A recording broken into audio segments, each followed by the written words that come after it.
ये स्टूडेंट इसके जवाब को मैंने जिस तरह नोट्स पे लिखा है वो आपके सामने इस तरह है जी। ठीक है, इसको रीराइट करेंगे हम। इसमें हमारे पास सवाल के जवाब लाइफ साइकिल है, क्वेश्चन 3 वाला 2 इस तरह है और ये 1 है जी। ठीक है जी, ये इसकी आप देख रहे हैं टेबल।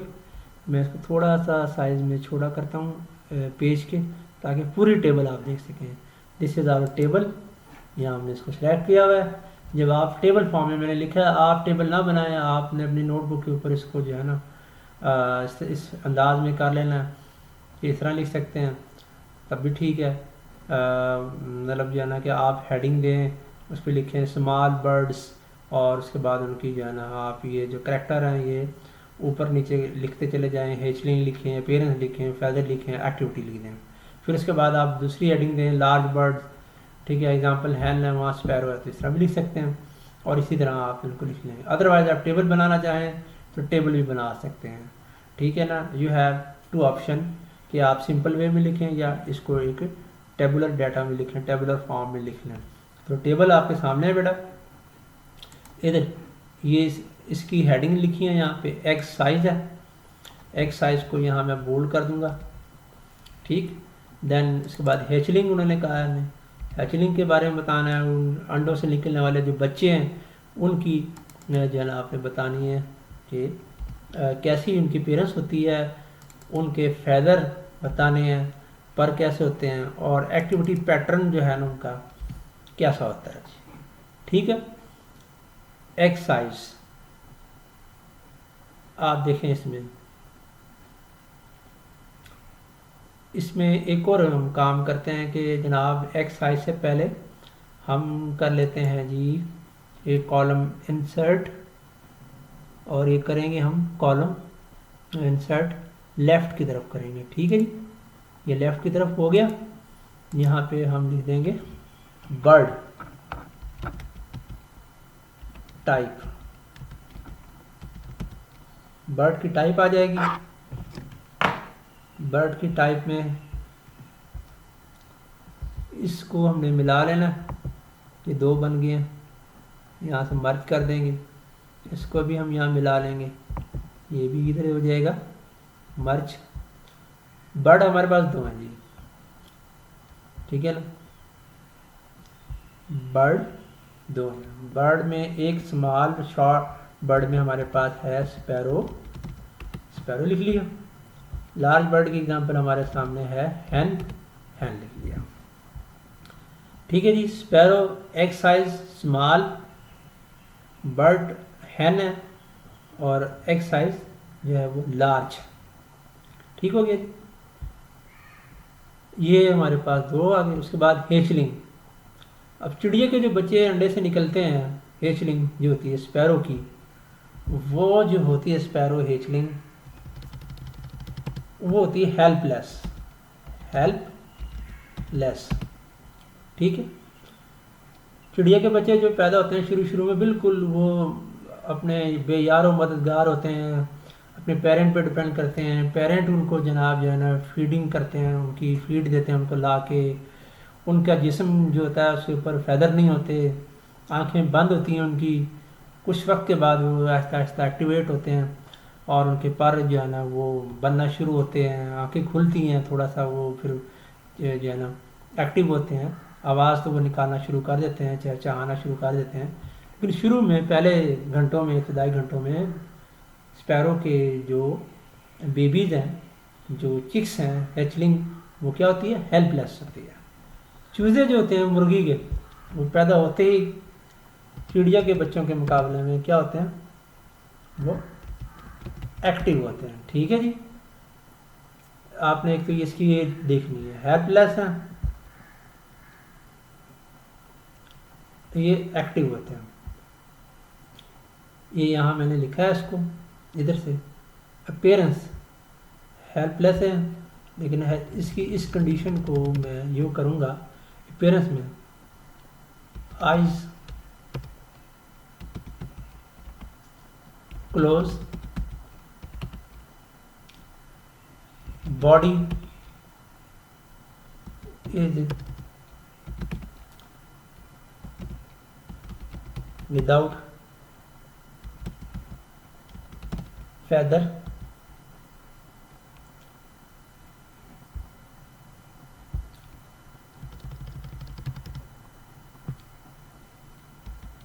eyes open, eyes इनकी ओपन होती हैं, body is covered with soft feather, ये इनकी अपीयरेंस होती है।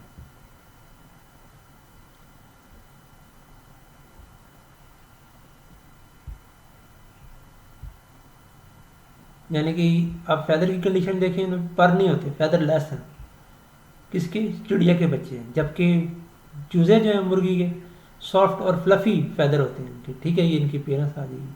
आइज इनकी ओपन होती हैं, आप इसमें देख लें यहाँ पर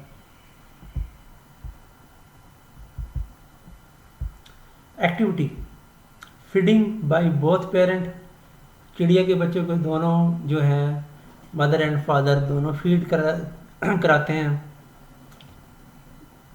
ये जो हैचलिंग होती है स्पैरो की, ये हरकत नहीं कर सकती, अपने घोंसले से बाहर नहीं आ सकती, can not move till the time of fledging 10th day of birth, तकरीबन 1 हफ्ता लगता है, तब ये जनाब जो है ना हैचलिंग इस काबिल होती है कि वो फड़फड़ा सके, अपने परों को घोंसले से बाहर आने की कोशिश करे, उड़ने की कोशिश करे। उससे पहले जो है ना ये हैचलिंग अपना वक्त पेरेंटल केयर के साए में, घोंसले ही में, नेस्ट में गुजारती है, ठीक है जी, स्पैरो की। जबकि हैन की जो है चिक्स जो होते हैं उनके जो हैचलिंग होते हैं, क्योंकि उनकी आंखें खुली होती हैं, एक्टिव होते हैं, पर भी होते हैं उनके जिस्म पे नरम से, ठीक है ना, सॉफ्ट एंड फ्लफ़ी, तो उनकी कंडीशन ज़रा डिफरेंट है। तो ये इस काबिल होते हैं कि वो जनाब जो है ना अगर उनको दाना दिया जाए या अपनी जो है ना मदर के साथ साथ हैन के साथ वो मूव करते हैं, फॉलो करते हैं, तो वो इंडिपेंडेंटली दाना चुग सकते हैं ज़मीन में से, बाजरा वगैरह कोई जो उनको मिल जाए, एबल टू फीड इंडिपेंडेंटली, ठीक है ना। उसके बाद active and run after mother, active होते हैं चूजे जो होते हैं ये चिक्स, और अपनी माँ का पीछा करते रहते हैं, उसके साथ साथ चलते हैं, ठीक है ना, फॉर लर्निंग बिहेवियर, ताकि अपनी जो है ना मदर से वो सीख सकें कुछ बिहेवियर के, जनाब जो है ना फीडिंग कैसे करनी है, साथ कैसे रहना है, और मदर जो है ख़तरे की सूरत में उनको अपने परों में छुपा भी लेती है ना, आपने देखा होगा।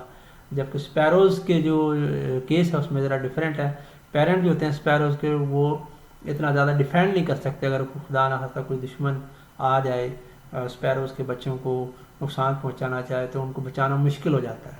तो ये जो डिफरेंस है आपने देखा कि हमने इसको रिलेट किया एक्साइज को एक्स से पैदा होने वाले बच्चों में, कि कैसे डिफरेंट बर्ड जो है ना उनके बच्चे जो हैं हेचलिंग वो कैसे नज़र आ रहे होते हैं, ठीक है जी स्टूडेंट। इसको हम इस तरीके से तकरीबन काफ़ी हद तक इस तरह अटैम्प्ट कर सकते हैं। एक्टिविटी पैटर्न आपने देखा, यहाँ एक्टिविटी भी लिख सकते हैं और चाहें तो एक्टिविटी पैटर्न भी कर सकते हैं इसको ऐसे,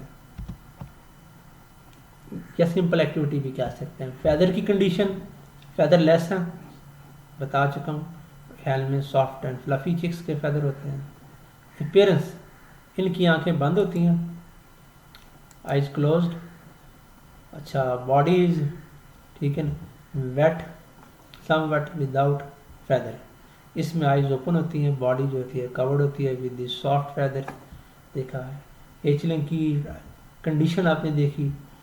उसके बाद एक्स साइज हमें दिया हुआ था कि एक्स साइज हम जानते भी हैं, स्पैरो में स्मॉल है, हैन में लार्ज है, और बर्ड भी हमें 2 टाइप के दिए गए थे एग्जांपल के तौर पर, स्पैरो स्मॉल बर्ड है और हैन रिलेटिवली लार्ज बर्ड है। तो this is our first question. अब क्वेश्चन नंबर 2 को देखेंगे जी। Describe life cycle of any animal in your own words. तो स्टूडेंट हमारे इस यूनिट में 4 सिलेक्टेड एनिमल के लाइफ साइकिल थे, आप लोगों में से किसी एक को अपनी पसंद से जो है ना आपने डिस्क्राइब करना है। ये हमारे पास लाइफ साइकिल में ये देखें लाइफ साइकिल है जी, इस पेज में पेज नंबर 53 में हमारे पास है मॉस्किटो का लाइफ साइकिल, हमारे पास है फिश का लाइफ साइकिल, हमारे पास फ्रॉग का लाइफ साइकिल है, और यहाँ पर जो है ना लाइफ साइकिल ऑफ स्पैरो दिखाया हुआ है। तो जो आपको आसान लगे, जो आपको बेहतर लगे, जिसमें आप दिलचस्पी लेते हों, उसको आप डिस्क्राइब करेंगे, और इतना ही डिस्क्राइब कर सकते हैं पैराग्राफ की फॉर्म में जितना गिवन है। और जहाँ तक रही बात कि लाइफ साइकिल, क्योंकि लॉन्ग क्वेश्चन है, इसका आंसर आपने इस तरह लिखना है कि पैराग्राफ की लाइन भी लिखनी है, हेडिंग दे के लिखनी है, और इसकी फिर ये जो लाइफ साइकिल की स्टेजेस हैं, ये इनके नाम लिख के आपने लाइफ साइकिल बना देना। फोटोग्राफ बनाना, डायग्राम बनाना ज़रूरी नहीं है, और ना ही बनानी है, क्योंकि ये टाइम कंज्यूमिंग हो जाएगी। टाइम कंज्यूम करने में आप दूसरे सवालात के जवाबात का जो वक्त है वो खो देंगे। तो इसलिए सिर्फ नाम लिखें और एरो से आगे जो है ना प्रोसीड करें, आगे बढ़ जाएं। मैंने एग्जांपल के तौर पे लाइफ साइकिल जो अपने नोट्स में यहाँ दिया हुआ है उसको आप देखें, लाइफ साइकिल ऑफ फ्रॉग, ठीक है जी। यहाँ पर आपने इसकी डायग्राम भी बनानी है कि लाइफ साइकिल फ्रॉग का कैसे है। चाहें तो हम इसमें लाइफ साइकिल हमारे पास है, एक फ़िश का है, एक हमारे पास है मॉस्किटो का, बटरफ्लाई का भी हो सकता है, लेकिन मॉस्किटो का लाइफ साइकिल है उसकी हम यहाँ डायग्राम लगा सकते हैं। फ्रॉग का है तो फ्रॉग की डायग्राम यहाँ लगाएंगे, बाद में मैं आपके सामने इंसर्ट कर दूंगा। ये फ्रॉग के बारे में मैंने यहाँ लिख भी दिया है। थोड़ा सा डिफरेंट है लिखना का जो स्टाइल है, वर्ड्स ज़रा मुख्तलिफ इस्तेमाल किए हैं, लेकिन तकरीबन काफ़ी हद तक वही है जो हमारी टेक्स्ट बुक में गिवन है। जिस स्टूडेंट हम पढ़ लेते हैं इसको, फ्रॉग ब्रीड इन रेनी सीज़न। फ्रॉग जो होते हैं वो रेनी सीज़न में, बारिशों के मौसम में ब्रीड करते हैं, अफजाइश नस्ल करते हैं। Fertilisation take place in water. Fertilisation यानी कि उनके गैमीट जो होते हैं वो पानी में मिलते हैं, उनके स्पर्म और एग के मिलने से जाइगोट बनता है, जाइगोट से फिर जो है ना आगे लार्वी वो बनते हैं। Which result in the formation of larva called tadpole. Tadpole को आप देखें मैंने यहाँ पर बोल्ड कर दिया ताकि जो है ना ये प्रोमिनेंट हो जाए, नुमाया हो जाए। Tadpole has elongated fish like body. Tadpole की जो बॉडी होती है वो लंबी होती है, फिश की तरह की होती है, जिसमें गिल्स होते हैं और एक टेल भी होती है, ताकि बॉडी का बैलेंस वाटर में मेंटेन रहे और वो फ्रीली स्विमिंग कर सके, गिल्स के ज़रिए सांस ले सके। ठीक है जी। Tadpole breathe through gills and swim in water with the help of tail. It feed on water insect and tiny plants. Tadpole जो होता है पानी में मौजूद जो टाइनी प्लांट्स हैं, छोटे छोटे पौधे, एल्गी और इंसेक्ट्स जो होती हैं उनके ऊपर फीड करता है, और इस तरह आहिस्ता आहिस्ता बढ़ता रहता है, फलता फूलता रहता है, ग्रोथ उसकी जारी रहती है। ठीक है ना। फिर इसमें स्टेजेस में चला जाता है, चेंजेस आती हैं, चेंजेस के प्रोसेस को हम कहते हैं मेटामॉर्फोसिस। उसको भी मैंने यहाँ पे क्या कर दिया, बोल्ड कर दिया जी। ठीक है जी। And finally change into an adult frog, और फिर जो है ना टैडपोल आखिरकार एक अडल्ट फ्रॉग में तब्दील हो जाता है और वो आ जाता है लैंड पर, खुश्की पे, वहाँ अपनी ज़िंदगी गुजारता है। फिर जब इसी फ्रॉग का ब्रीडिंग सीजन आएगी तो यही फ्रॉग जो है दोबारा पानी में चले जाएंगे और वहाँ ब्रीड करेंगे। आपने एक काम ये करना है कि ये लिखने के बाद हेडिंग देंगे, सारा डिस्क्राइब करेंगे, और जो आपकी नोटबुक है उसका है नीड पेज, वहाँ पर आपने ना इसकी डायग्राम बनानी है। तरीक़ाकार मैं बता चुका हूँ आपको, इसके मुताबिक आपने इसको डायग्राम बना के तो समझें आपका ये जवाब हर लिहाज से मुकम्मल हो गया। अब हम क्वेश्चन नंबर 3 की तरफ जाएंगे जी।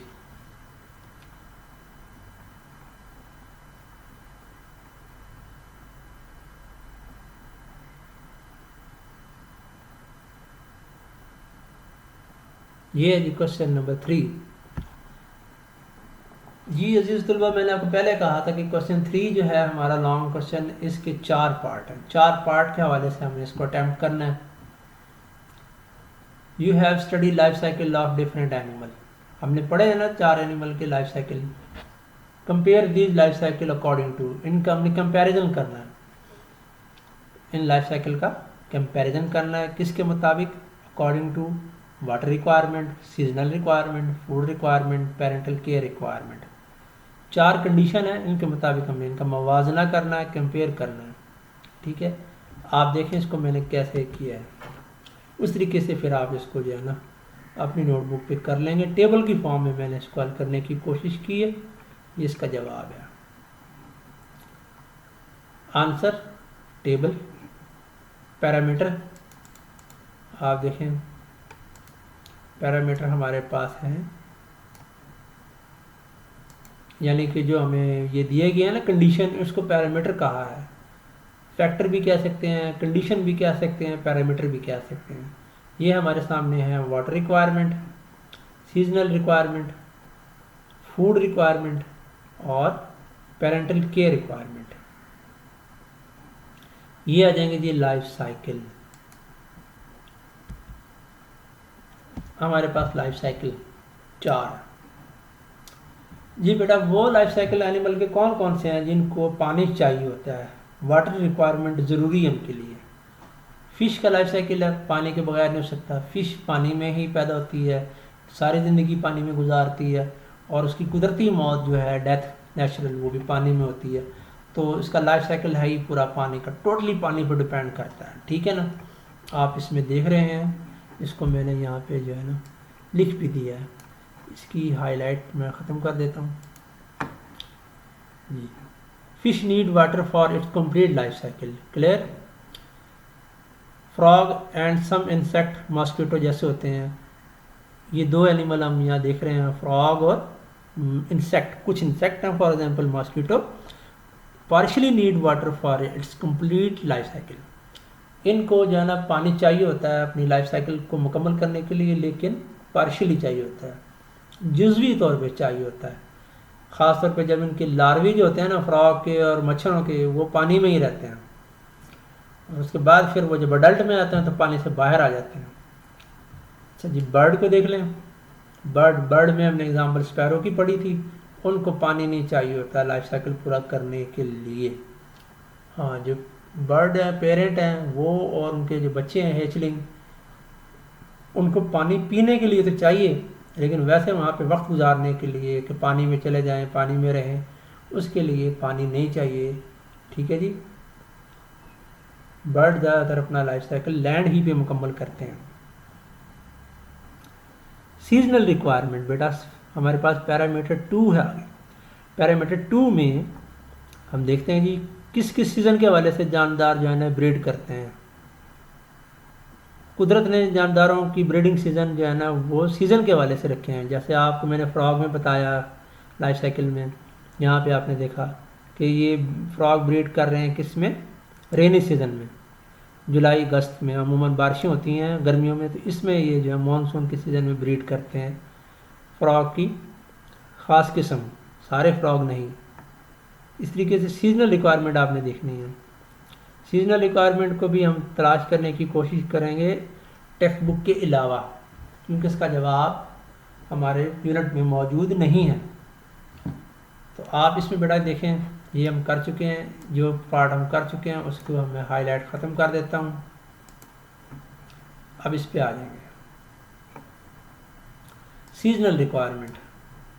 सीजनल रिक्वायरमेंट में फ्रॉग ब्रीड इन रेनी सीज़न, जिसकी रिक्वायरमेंट पूरी हो गई कि बारिशों के मौसम का इंतज़ार करता है, नदी नालों में जब पानी आता है, अमूमन तालाब और बारिशें, टम्परेचर उसके वाले से इसका लिए साजगार होता है, तो फ्रॉग का ब्रीडिंग सीजन शुरू हो जाता है। Mosquito breed in warmer and humid climate. मच्छर जो होते हैं वो निस्बतन वार्म या वार्मर एंड ह्यूमिड क्लाइमेट में क्या करते हैं, ब्रीड करते हैं। हमारे यहाँ जिन इलाकों में गर्मी बेटा ज़्यादा पड़ती है ना, वहाँ गर्मियों में मच्छर ख़त्म हो जाता है और शदीद ठंड में भी ख़त्म हो जाता है। अलबत्ता जहाँ पे जो है ना गर्मियाँ इतनी शिद्दत की नहीं होती, जैसा कि पिंडी इस्लामाबाद में है as compare to south region, south Punjab, central Punjab, तो वहाँ पर जनाब मच्छर जो है ना वो परवरिश पाते रहते हैं, सब्ज़े के मच्छर होते हैं। इसी तरीके से मच्छरों के हवाले से आपने डेंगी का बड़ा जो है ना नाम सुना था। डेंगी मॉस्किटो जो है उनका ब्रीडिंग सीज़न भी तकरीबन जो है ना आज इनके मौसम में शुरू हो चुका है। जो आजकल मौसम है मानसून का, इसमें तकरीबन है। क्लाइमेट जो है ना इस वक्त, या सीज़न समझ लें, क्लाइमेट ना कहें तो हम सीज़न की बात करें, वेदर कंडीशन वो ह्यूमिड हो चुकी हैं, बारिशों की होने की वजह से ह्यूमिडिटी है और गर्मी भी है। ठीक है, इसमें जनाब मॉस्किटो ब्रीड करेंगे। और जैसे ही टेम्परेचर सीज़न का और कम होगा, सितंबर अक्टूबर का महीना आएगा, फिर सर्दियाँ आ जाएंगी, तो डेंगू के मच्छर हो जाएंगे एक्टिवेट, जैसा कि हम पिछले साल देख चुके थे। कितनी हमने मीडिया पे उनकी खबरें सुनी थी कि डेंगू के वार जारी हैं जनाब, जिन्हें डेंगू अफराद को डेंगू हो गया, यानी मच्छरों ने काट लिया डेंगू की, और वो जो है ना डेंगू फीवर में मुब्तला हुए, ये जानलेवा मर्ज है। Fish breed in spring and summer season. मछलियाँ जो होती हैं वो कई किस्म की हैं, हज़ारों किस्म की हैं, पानी में रहती हैं, रिक्वायरमेंट हम देख चुके हैं बेटा। तो उनके ब्रीडिंग सीजन डिफरेंट हो सकते हैं। ये एक एग्जांपल के तौर पे लिखा हुआ है, समर सीजन और स्प्रिंग में ब्रीड करती हैं। हो सकता है कि कोई मछली ऑटम में करती हो, कोई जनाब विंटर में करती हो, शायद ठंडे पानी की मछलियाँ होती हैं, गर्म पानी की मछलियाँ होती हैं। ठंडे पानी की मछलियों में ट्राउट है जैसे फॉर एग्जांपल, और गर्म पानी की मछलियों में आपकी जो है वो डमरा, जिसको रोहू कहते हैं, एक एग्जांपल के तौर पे हम इसको देख सकते हैं। कार्प्स हैं वो देख सकते हैं। Sparrow breed usually in spring season, ये भी ख़ास स्पैरो का सीज़न दिया हुआ है। और कई तरह की स्पैरोज़ हैं, कई तरह की जनाब जो है ना फिंचेज़ हैं, उनकी अपने अपने अपनी ब्रीडिंग सीज़न है। लेकिन हम कह सकते हैं स्प्रिंग और अर्ली समर में ये ब्रीड करती हैं। सीजनल रिक्वायरमेंट हो गई, इसको भी हमने डिस्कस कर लिया। तो लिहाजा इसकी जो हाईलाइटिंग है वो मैं रिमूव कर देता हूँ। अब आ जाए फूड रिक्वायरमेंट। लाइफ साइकिल और एनिमल को, पेरेंट को और बच्चों को, उनके यानी कि जो उनकी हेचलिंग है, उनकी लार्वी हैं, उनको फूड तो चाहिए होगा। ठीक है जी। फिश की हम देखते हैं जी, हेचलिंग ऑफ फिश। फिश की जो हेचलिंग होती है, ये बिल्कुल आप कह लें कि जाइगोट के बाद जो मछली का बच्चा वजूद में आता है, बहुत स्मॉल और टाइनी फिश, उससे हम कहते हैं फ्राई। ठीक है जी। उसके साथ एक लगी होती है फूड सैक, आपने अभी पढ़ा भी था यूनिट में, लाइफ साइकिल ऑफ फिश में। तो फ्राई है ना, उस फूड सैक के ऊपर गुजारा करती है जब तक कि वो आहिस्ता आहिस्ता ख़त्म ना हो जाए। तो वो इनिशियली फूड सैक ही पे गुजारा करती है। जब फूड सैक ख़त्म हो जाती है, फ्राई कन्वर्ट हो जाती है फिंगरलिंग में, तो डियर स्टूडेंट फिर वो जो है ना इंडिपेंडेंटली फीड करेगी जो उसकी खुराक है। प्लांट्स खाने हैं, प्लांट मटेरियल खाएगी, कुछ इंसेक्ट्स हैं, इंसेक्ट्स को खाएगी। ठीक है ना, या और एनिमल छोटे छोटे जो हैं उनको वो एज ए फूड इस्तेमाल करेगी। तो शुरू में इनकी रिक्वायरमेंट जो होती है वो फिश की क्या होती है, फूड सैक जो अटैच होती है वो होती है। ठीक है जी। इसकी हमने डिस्कस कर लिए ये टॉपिक, लिहाजा हाईलाइट इसकी ख़त्म कर देते हैं। Then larva frog and insect में मॉस्किटो और फ्रॉग में टैडपोल, ये फीड करते हैं टाइनी वाटर प्लांट्स पे। पानी में मौजूद छोटे छोटे जो वाटर प्लांट्स हैं उनके ऊपर फीड करते हैं, जिन्हें हम एलगी भी कहते हैं, उन पे ये फीड करते हैं जी। और हेचलिंग ऑफ बर्ड जो है ना, वो उनको पेरेंट दाना खिलाते हैं, दाना लेकर आते हैं चुप के फील्ड से और उनके मुंह में डालते हैं, जैसा कि आपने टाइटल पेज पे देखा था इसकी यूनिट की, वहाँ पर भी इसी तरह था कि जनाब जो है ना ये इस तरह फीड कर रहे होते हैं। आखिरी रिक्वायरमेंट आ गई जी स्टूडेंट, पेरेंटल केयर रिक्वायरमेंट। वालिदैन की तरफ से देखभाल जो होती है उसे कहते हैं लुक आफ्टर पेरेंटल केयर। और ये जनाब कौन कौन से एनिमल ऐसे हैं जो अपने बच्चों को पेरेंटल केयर प्रोवाइड करते हैं और कौन से जनाब जो प्रोवाइड नहीं करते, कुदरत के रहम करम पे छोड़ देते हैं, इस हवाले से हम देखेंगे। वो एनिमल जो अपने बच्चों को पेरेंटल केयर देते हैं उसको मैंने यहाँ मेंशन किया है। Hatchling of bird, sparrow need parental care till fully independent. चिड़िया के बच्चे जो है ना तो मुकम्मल जनाब जो है ना अपने वालिदैन की क्या चाहिए, देखभाल चाहिए, उनकी तरफ से केयर चाहिए, ताकि वो उनकी प्रोटेक्शन भी दें, उनको जनाब जो है ना खाना भी खिलाएं, यहाँ तक कि वो इस काबिल हो जाएं कि वो इंडिपेंडेंट हो जाएं, आज़ादाना फ्लैजिंग में तब्दील होकर उड़ने के काबिल हो जाएं, घोंसले से बाहर निकल सकें और फीडिंग कर सकें फील्ड में जाकर, तो इनको पेरेंटल केयर चाहिए होती है स्पैरो के बर्ड, क्योंकि ये हेल्पलेस होते हैं, आपने पढ़ा था अभी। जबकि no parental care in case of larvae on insect, frog and fish. Fish जो होती है, फ्रॉग जो होते हैं, कुछ और ज़्यादातर इंसेक्ट जो होती हैं, ये अपने बच्चों को जो है ना, या अपने लार्वी को कोई केयर प्रोवाइड नहीं करते, इनकी कोई केयर नहीं होती जी। ठीक हो गया, इसलिए हमने इन दोनों को भी देख लिया। इसको भी हम यहाँ से हाईलाइट को ख़त्म कर देंगे। तो बेटा ये था हमारा थर्ड क्वेश्चन, जिसमें हमने जो लाइफ साइकिल थे उनको पढ़ा था, लेकिन फिर इस पॉइंट ऑफ व्यू से, इन 4 फैक्टर 4 कंडीशन या 4 पैरामीटर के पॉइंट ऑफ व्यू से डिस्कस किया in a different way. I think कि you have enjoy this section, especially question number 3, how we attempt this question in a tabular form, and question number 2 in paragraph form, and question number 1 in a table form। ठीक है, आपको उनके जवाबात मुख्तलिफ भी थोड़े से मिल सकते हैं, वो भी आप देख सकते हैं, और मैंने इसके तरीके से किया। तो आप अब करना है अपनी जो है ना नोटबुक को मुकम्मल, ताकि आप जो है ना वक्त के साथ साथ अपना काम होमवर्क भी करते चले जाएं स्टूडेंट, और अपने पेरेंट की, अपने वालिदैन की ज़ेर निगरानी, अपने जनाब जो आपके अगर और टीचर हैं उनकी ज़ेर साया आपने ये काम मुकम्मल करना, उनको दिखाना भी है, ताकि जनाब कोई अगर गलतियाँ हों तो वो उसी वक्त क्या हो जाएं, ठीक हो जाएं। तो हम फिर नेक्स्ट लेक्चर में देखेंगे कंस्ट्रक्टेड रिस्पॉन्स क्वेश्चन। मुझे दीजिए इजाज़त, अपना ख्याल रखिएगा, अल्लाह हाफिज़।